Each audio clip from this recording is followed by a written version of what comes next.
The Asus Republic of Gamers Ally X handheld is here. What is it and how is it different from the original Ally? Let's find out. Asus Republic of Gamers re-upped its Ally gaming handheld and redesigned it with input from people like you. Well, maybe not you, but users and reviewers, and Asus took that feedback and made the new Ally X. Before I dig into the upgrades for the Ally X, here's what stayed the same from the original Ally: the AMD Ryzen Z1 Extreme processor and the 7-inch Full HD 120Hz touch display. Oh, and it's still running Windows 11, so if you were hoping for those to be replaced, maybe next time.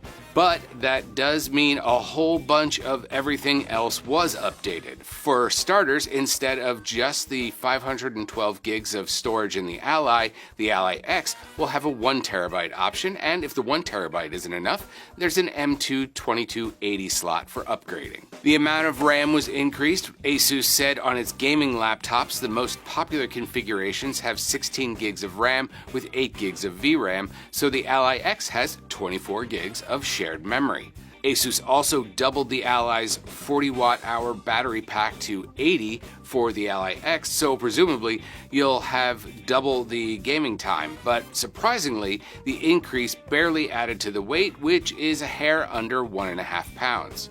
I got to play with one for a bit, and while much of the weight is towards the bottom of the device, it's evenly distributed, making it more comfortable than the original design. The device's body was redesigned with slightly deeper, more rounded hand grips, smaller rear macro buttons to cut down on accidental presses, a more precise D-pad, and more durable joysticks with stiffer springs, and it's just a better overall control layout.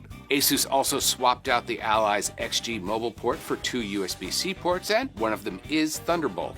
Also, Asus was forced to redesign the cooling to accommodate the larger battery, but it actually came up with an improved cooling solution because of it, and that includes a smaller but more efficient fan and an additional fan vent, which combined makes the components and the touchscreen cooler. Of course, since it is improved, the price can't stay the same. The original tops out at $700, while the Ally X is $800, but it does come in black, so now people will know on site that you spent more money, so bonus there. Anyway, I did like the original, and hopefully the extra memory and cooling will help performance, and more battery life is always welcome. What do you think? Is your wallet out, or are you going to hold off for a fully new model? Let me know in the comments. Thanks for watching, and you'll see me when you see me.